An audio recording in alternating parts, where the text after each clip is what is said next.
Hello friends, अब दक्षता अभ्यास के आगे के क्वेश्चन अब बताने जा रहे हैं। इससे पहले के क्वेश्चन हम पीछे वीडियो में डाल चुके हैं। तो नेक्स्ट नंबर 13 नंबर, ये ऑब्जेक्टिव टाइप के क्वेश्चन है। इसमें 13 से 19 तक में उत्तर के दिए गए विकल्पों में से सही विकल्प छांटकर लिखना है आपको। यहाँ पर सबसे पहला सवाल जैसे दिया है, एक घन का आयतन 68 सेंटीमीटर क्यूब है, उसकी कोर कितनी होगी ये ज्ञात करना है। ठीक, तो घन निकालना, घनमूल निकालना तो आपको आ ही गया है अच्छे से। तो इसका हम अभी शॉर्ट में ही बताते हैं, आप लोग सीख लीजिए, बिल्कुल शॉर्ट तरीके से इसको निकाल लेंगे। सबसे पहले संख्या आपको लिख लेनी है 62। अब इसमें 3 संख्या का पेयर बनाएंगे, लेफ्ट से राइट से लेफ्ट की ओर 3 संख्या का। उसके बाद इसका अंतिम अंक 9 है। अब आपको ये देखना है कि 9 किस संख्या के घन में आता है। तो अगर आप देखेंगे तो 9 ने 81, 9 729, यानी 9 का घन कितना होता है 729, जो कि 9 का घन है। इसका इकाई का अंक 9 है। ठीक, इसका मतलब इसकी संख्या 1 9 होगी यहाँ पर। ठीक, यानी यहाँ से आपको 9 मिल गया। अब बचा 6। आपको ये देखना है बाद की जो संख्या बची है उसमें ये देखना रहता है कि ये किस संख्या से किस संख्या के घन के बीच में आता है। तो आप देखेंगे कि 1 का घन 1 होगा और 2 का घन 8 होगा। तो 6 किसके बीच में है, 1 और 8 के बीच में है। तो हमेशा कम वाली संख्या लेना है। तो यानी कम क्या है, 1 है। तो दूसरा अंक क्या हो जाएगा 1, यानी ये किसका घन है 19। इसकी कोर क्या निकल आएगी 19 कोर निकल आएगी, 19 सेंटीमीटर। इस प्रकार से इसको आप सॉल्व कर लेंगे। नेक्स्ट क्वेश्चन, अगला सवाल इसमें दिया है -343 गुणे 512 की पावर 1/3। अब इसको सॉल्व करना है आपको। तो -343 को लिखा जा सकता है 7 की घात 3। ठीक, और 812 जो कि 8 का घन है, तो ये हो जाएगा 8 की पावर 3। और इसमें पूरे की पावर 1/3 लगी हुई है। यहाँ पर 3 डिवाइड हो जाएगा, यानी 7 गुणे 8 की घात 3 और गुणे 1/3। ठीक, यानी दोनों में 3 घात थी जो कि कॉमन हो गई। यहाँ पर 1/3 से गुणा हो जाएगा। तो 3 और 3 क्या हो जाएगा, कट जाएगा। कितना बचेगा -7 गुणे 8। इसका गुणा करोगे कितना आएगा -56। तो इसका आंसर कितना हो जाएगा -56 हो जाएगा, जो कि 1 नंबर आपका सही होगा। अब अगला सवाल इसी प्रकार।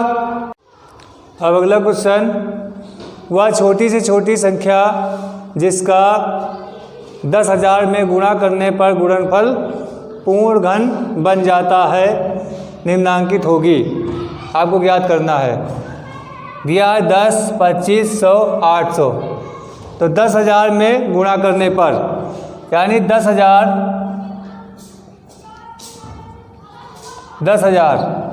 यहाँ पर अगर हम बनाते हैं जोड़ा, ठीक, तो ये तो 10 का घन हो जाएगा, यानी 1000 गुणे 10 बराबर 10,000 के होगा।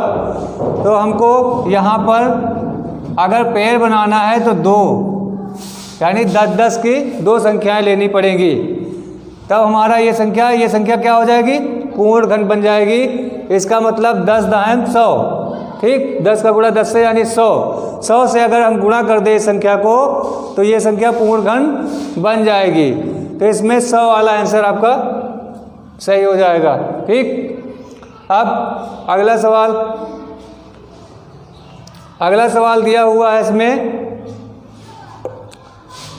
वह छोटी से छोटी संख्या इसमें छोटी संख्या किस, मतलब इसने पूछा है कि किस संख्या से गुणा किया जाए। तो यहाँ पर ये 100 का घन तो 10,000 है ही। ठीक, और यहाँ पर जैसे ही दिया हुआ है 10,000, 10,000 इसका मतलब 1,000 गुणे 10, ठीक। यहाँ यानी यहाँ पर 100 से ही यहाँ गुणा किया जाएगा, ठीक। 100 से गुणा किया जाएगा तो ये संख्या पूर्ण घन बन जाएगी। इसका मतलब छोटी छोटी संख्या 100 हो जाएगी। सही सवाल है।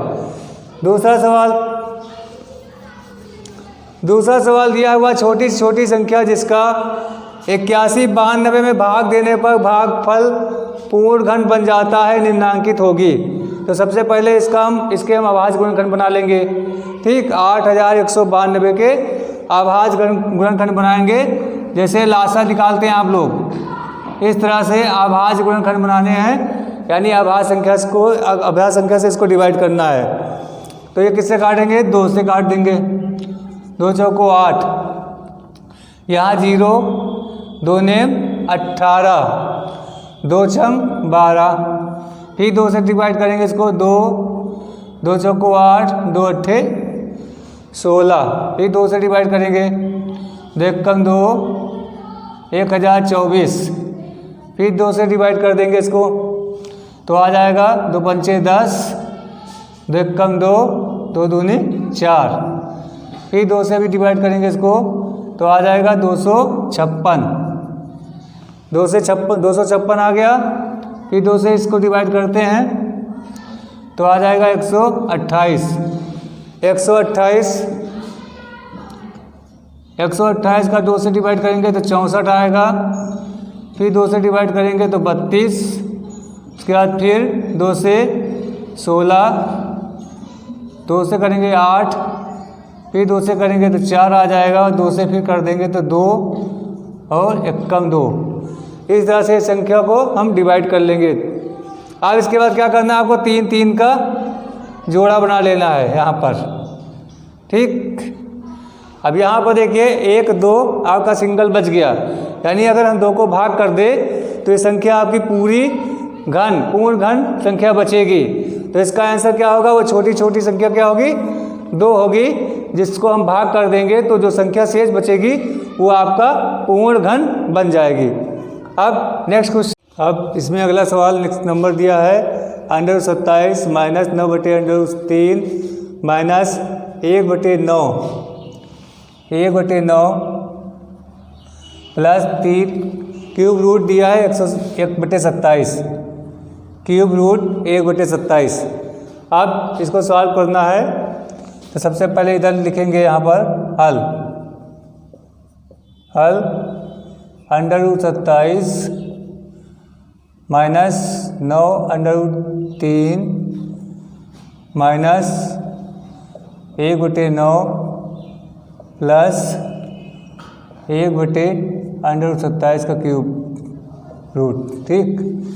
अब इसके बाद √27 को हम लिख सकते हैं 9 × 3 माइनस 9, इसमें क्या करेंगे? ऊपर नीचे √3 से गुणा कर देंगे, यानी 9/√3 में अंश व हर में √3 से गुणा कर देंगे। इसके बाद इसका स्क्वायर होगा, क्योंकि ये स्क्वायर है, इसका स्क्वायर रूट है। ये स्क्वायर रूट कितना होगा? 1/3 यानी वर्गमूल, ठीक। प्लस इसका क्या होगा? घनमूल। क्यूब रूट लगा है तो घनमूल होगा जो कि 1/3 होगा। अब यहाँ पर ये प्लस का 1/3 और माइनस का 1/3 कट जाएगा, यानी यहाँ पर कुछ भी नहीं बचेगा। इसके बाद 9 का स्क्वायर कितना होता है? स्क्वायर रूट 3 होता है, यानी वर्गमूल 3, और 3 का 3 लिख देंगे √3, यानी 3/√3 इसको लिखा जा सकता है। माइनस यहाँ पर 9 गुणे √3 बटे √3 गुणे √3 का मान 3 होगा। 3 से भाग कर देंगे यहाँ पर तो क्या बचेगा? 3/√3 माइनस 3/√3, ठीक। इसको घटा देंगे, कितना आ जाएगा? 0 आ जाएगा, यानी इसमें तीसरा नंबर जो कि सही इसका आंसर होगा। इसको नोट कर लीजिए। इसके बाद अगला सवाल,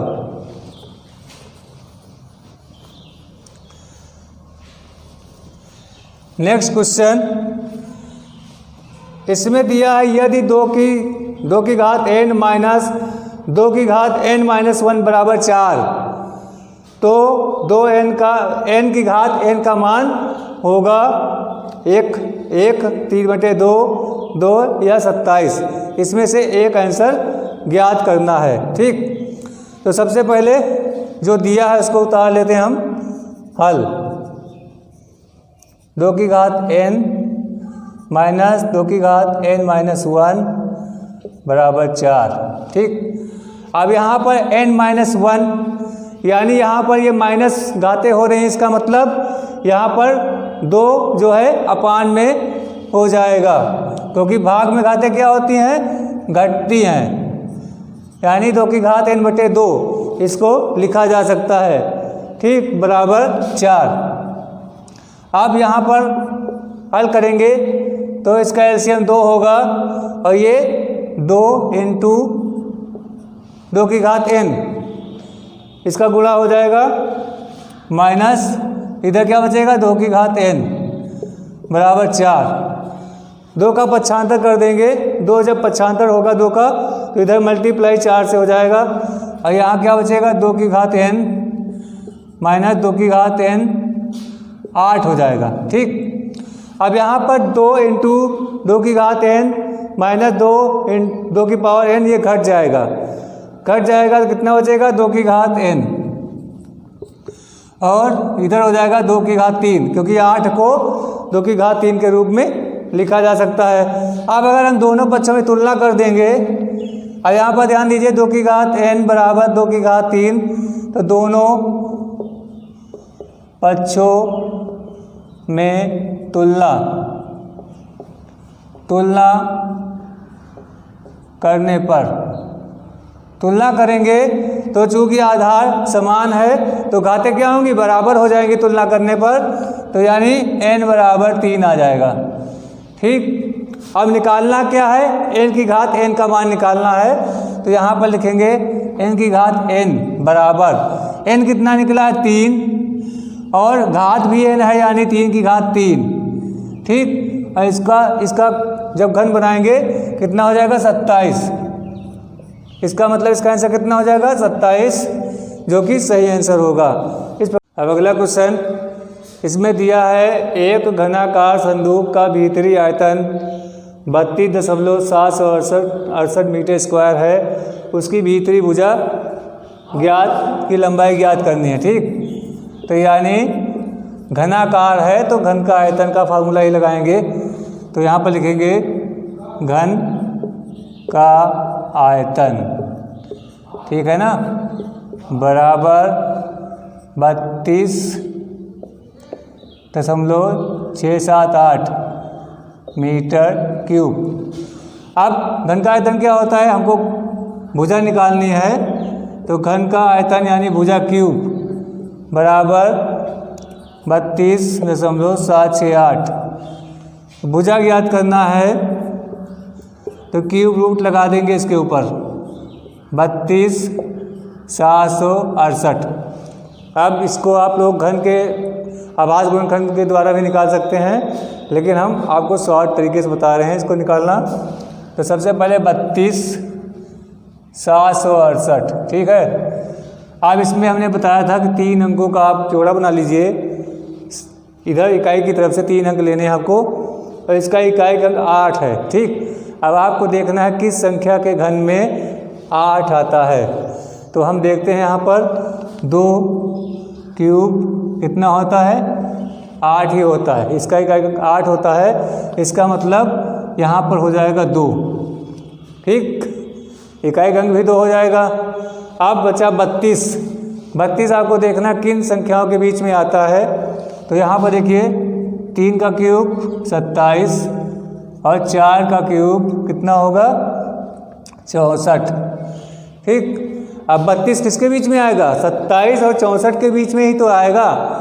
ठीक, लेकिन यहाँ पर हम हमेशा कम वाला मान लेते हैं, तो 27। ठीक, और 27 किसका घन है, 3 का घन है, इसका मतलब इसका आंसर क्या होगा 32। इसकी भुजा कितनी निकलेगी 32। अब यहाँ पर ये भी देखना है दशमलव का देखना है, तो यहाँ पर 3 अंक पर दशमलव लगा था, तो दशमलव का भी जोड़ा बना लेंगे, तो 3 अंक यानी 1 अंक आ जाएगा, 1 अंक बाद दशमलव लगा देंगे तो कितना आ जाएगा 3.2 मीटर। इस प्रकार से भुजा ज्ञात कर लेंगे। ठीक, अब अगला सवाल, एक विद्यालय की प्रत्येक कक्षा में घनाकार कूड़ादान रखा गया जिसका आयतन 27,000 घन सेंटीमीटर है, तो कूड़ेदान की एक भुजा ज्ञात कीजिए। कूड़ादान कैसा है, घनाकार है ना, यानी यहाँ भी घन का आयतन का ही प्रयोग हो रहा है, बराबर 27,000। ठीक, तो यहाँ पर भुजा निकालनी है, तो भुजा क्यूब बराबर 27,000, तो भुजा बराबर क्या हो जाएगा, भुजा बराबर क्यूब रूट लग जाएगा, तो 3 लिखना नहीं ज़रूरी है। ठीक, 3 अवश्य लिखिए, 27,000। अब इसका क्यूब रूट निकालेंगे तो 3 0 में 1 0, और 27 का घन कितना होता है, 27 का क्यूब रूट कितना होता है 3, यानी 30। कितना आ जाएगा 30 सेंटीमीटर। 30 सेंटीमीटर इसका आंसर हो जाएगा। इस डस्टबिन की एक भुजा कितनी होगी, 30 सेंटीमीटर होगी। ठीक, इसको नोट कर लीजिए। अगला क्वेश्चन लास्ट क्वेश्चन है ये। एक बाग के कोने में बाग की साफ सफाई से निकले खरपतवार से कंपोस्ट खाद तैयार करने के लिए एक घनाकार गड्ढा खोदा गया है। गड्ढे से खोदी गई मिट्टी का आयतन 10% बढ़ जाता है, जिसे किसी ट्रैक्टर ट्राली से उसकी धारिता के अनुसार ठीक भरकर कुल 5 बार में बाग से बाहर ले जाया जा रहा है। यह ट्राली की माप 2.75 मीटर गुणे 2 मीटर गुणे 0.625 मीटर हो, तो खोदे गए गड्ढे की गहराई ज्ञात कीजिए। यानी जो घनाकार गड्ढा खोदा गया है उसकी भुजा पूछ रहा है, एक प्रकार से गहराई। ठीक, तो यहाँ पर सबसे पहले आपको मान लेना है कि माना गड्ढे की गहराई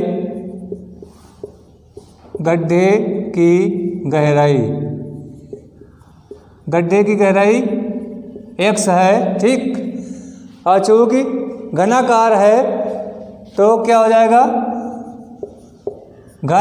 घनाकार गड्ढे का आयतन x क्यूब कितना होता है, भुजा क्यूब होता है। भुजा x मानी है तो क्या हो जाएगा, भुजा क्यूब हो जाएगा। अब इसमें 10% आयतन बढ़ जाता है, यानी कि 10x क्यूब बढ़ जाता है, तो यहाँ पर लिखेंगे हम बढ़ा आयतन कितना है 10x क्यूब %। ठीक, अब इन दोनों से जो मिट्टी निकली है उसी मिट्टी को ट्राली से बाहर ले जाया गया, यानी कि दोनों मान बराबर हैं, तो यहाँ पर लिखेंगे हम इधर घनाकार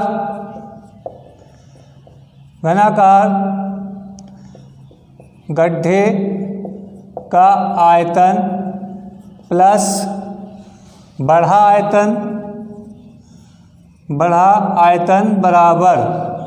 ठीक, जिस ट्राली से मिट्टी को निकाला गया और इसके बाद जो मिट्टी निकाली गई है ट्राली से उसको 5 बार में ले जाया गया, यानी उसका आयतन बराबर है।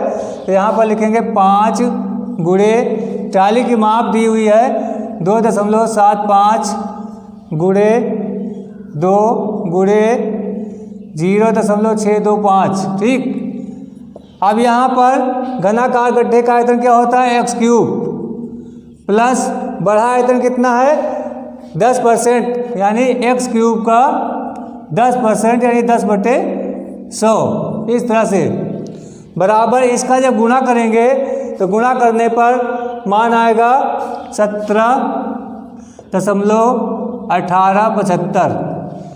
ठीक, यहाँ पर सॉल्व कर लेंगे, 10 कट जाएगा, इधर 10 एकम 10 और ये 11, यानी 11x³ बटे 10 बराबर 17.875। ठीक, अब 10 का हम 75 कर देंगे तो हो जाएगा यहाँ पर 11x³ बराबर 17.875 गुणे 10।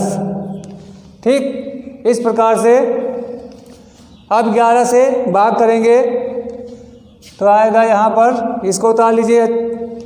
अब आगे लिखते हैं इधर, x³ बराबर 10 से जब गुणा कर देंगे तो हो जाएगा 171.875 बटे 11। अब इसको 11 से भाग कर दीजिए, 11 एकम 11, कितना बच गया यहाँ पर 6, 61 हो गया, 11 बचे 55, 6 68, 11 छंगा 66, 2 27, 11 दूनी 22 और 11 बचे 25, तो आएगा 15, यहाँ पर 0.625।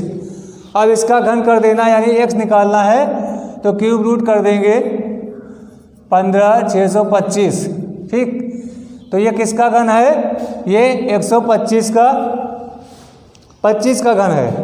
15,625 किसका घन है, 25 का घन है, तो यानी आ जाएगा 2.5। इस प्रकार से मीटर, इसका आंसर हो जाएगा 2.5 मीटर इसकी भुजा होगी, जो कि आपका जो गहराई गड्ढे की थी। ठीक, इसको नोट कर लीजिए। और इसी के साथ इस वीडियो को अगर लाइक नहीं किया है तो लाइक और सब्सक्राइब कर लें।